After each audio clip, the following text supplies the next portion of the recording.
When I feel alone when I feel alone and life gets tough, and life gets tough, I'm going to look at this mirror I am going to look at this mirror and say, you are enough. and say, you are enough.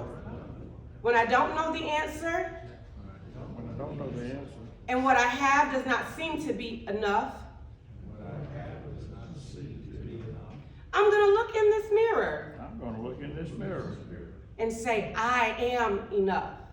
and say, I am enough. And when I have the chance And when I have the chance to see someone else going through, to see someone else going through, I'm going to put down my mirror I'm going to put down my mirror. and tell them I will be a reflection of enough for you. I will be a reflection of enough for you. And so, that part.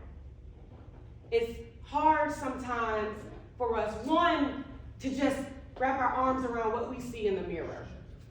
That we are enough. With all the things that we do, with all the accolades, with all that you do to give. When we lose people in life, we say, what else could I have done? There's a lot of regret that individuals walk around with in the community. We've gone through a pandemic. There's so many people, first responders. What else could I have done? There's so many community organizations. What more could we have done? Why didn't we see this coming? There's so many things that challenge our minds to make you think more, do more, be more, add more to your resume. And sometimes we have to pause, take a breath, and say, you are enough. Each one of you got up today with the mindset to be here, to show up. Each one of you have made a commitment to this organization, which commits to the community. Your presence means something. And that's the visibility of a compassionate community. Not just that we see others, because if we can't have compassion for ourselves, it's very difficult to have that for others. And so in this space, I wanted to have the opportunity to say to you that you are enough, but more importantly for you to be able to say it to yourselves. And even in a community where, as I'm looking out at the demographics represented in this room, people say and believe you are the privileged. Yes or no? Yes.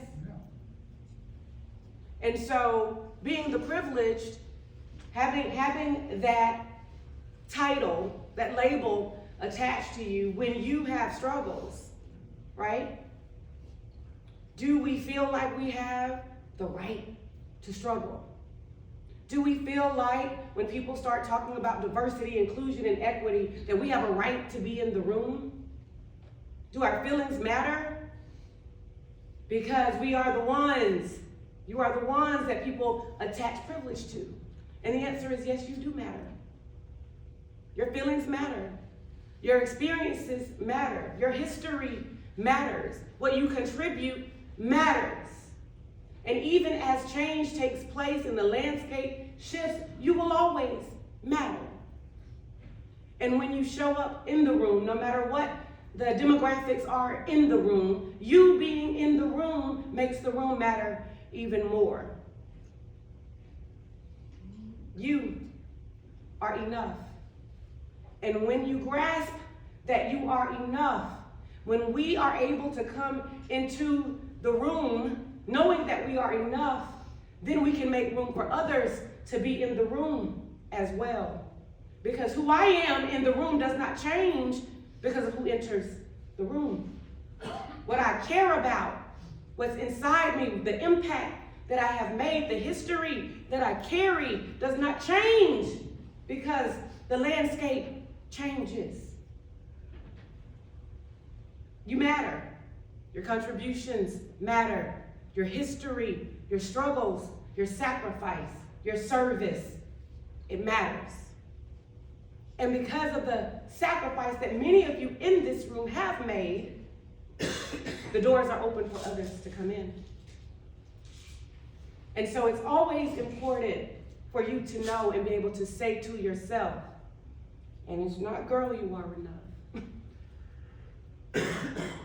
But to say, to look in the mirror and say, you are enough. To believe it. To own that. And to own the fact that the service that you continue to render in this community, the legacy that you have left to your sons and daughters and people that you may never even meet. That makes a difference. And for those who aren't among that demographic, you being in the room when you make it diverse, for the two women who are in here that make up the minority in the room now, you're being here. You're getting up and coming. Knowing that you are different makes a difference. And then the door swings open for others. And that you're here knowing that what you bring is not just something, a thing that's at the table. You bring you. And you are enough. And the dreams and hopes that you've nurtured, it mattered to girls like me. It's women like me. To girls in this community. They come into rooms and they're not represented, but that doesn't mean you're the minority. That means you carry the opportunity. I was watching a church service the other day, and the minister was talking about when Peter got off the boat. Is everybody familiar with that? I don't want to offend anyone's faith, beliefs. Is everybody familiar with Peter in the boat? Yeah. Okay. And we know that there was a storm going on at that time, right? The majority stayed in the boat. But not Jesus yet, Peter, when he stood up, no matter that the majority was saying, that thing, pretty sure that's a ghost out there. No, we should trust that. Peter asked a question. He made a statement. He was unsure, and yet he issued the RFP, right? If it is you, Master, bid me to come. And Jesus said, come, right? And Peter, in the middle of a storm, steps out of the boat. The majority is saying, are you crazy? If I were you, I would not do that. And they're afraid. But Peter steps out. And a lot of us focus on, he started to sink, because he started looking at the wind, and he started worrying about the storm. And we don't focus on the fact that even as he was sinking, he said, help me. And Jesus stretched his hand out and picked him up. What if he hadn't gotten out of the boat? What if he had done what the majority thought? What if he hadn't issued the request for response? Right? He would never have had, first of all, the opportunity to sink and reach. He walked with Jesus, but there was something different about being touched, saved, lifted out of the middle of a storm while you're sinking relationship with Jesus to take him back to the boat. And that did not just make an impression on Peter, it made an impression on everyone in the boat. So each of you at some point has had that experience. You have stepped out of the boat, and you have experienced the storm. And you have experienced what it's like to sink amongst the doubt that you may have, amongst the doubt of others around you. You can be in a boardroom and there's something happening that is different, that you have a different opinion and nobody agrees. Whatever it is, you have had that experience. At some point in your life,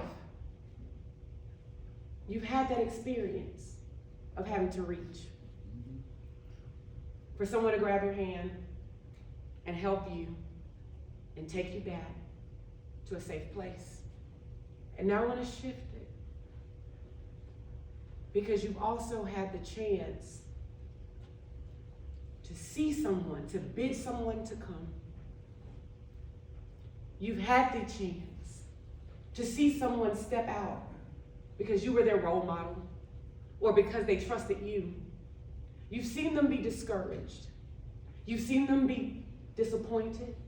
You've seen them encounter difficulties. You've seen them say help. You've seen them reach. And you've been the one. And the work that you do through this organization, you are the ones who stretch your hands out. They grab that hand and you lift them up. And you take them back to the boat.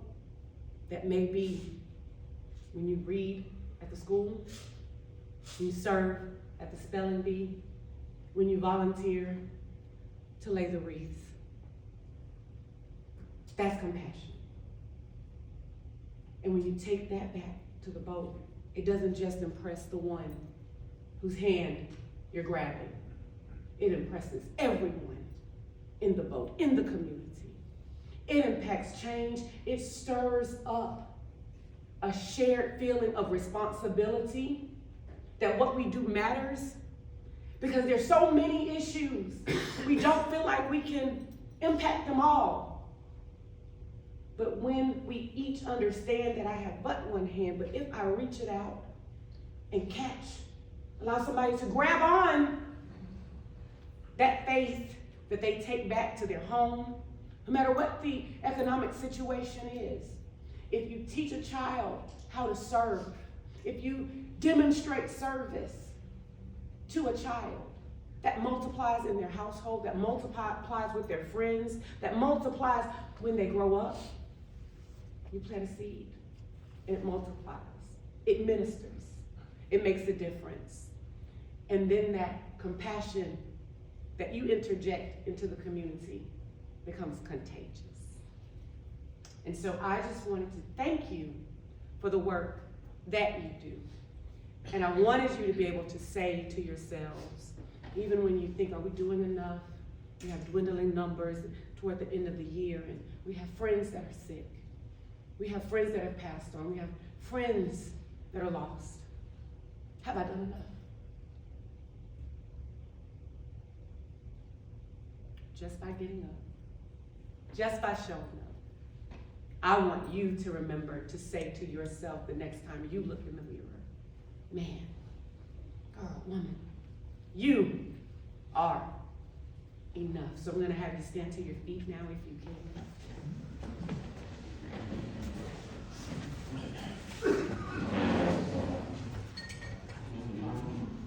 And we're just going to say it all together. I am enough. 1, 2, 3.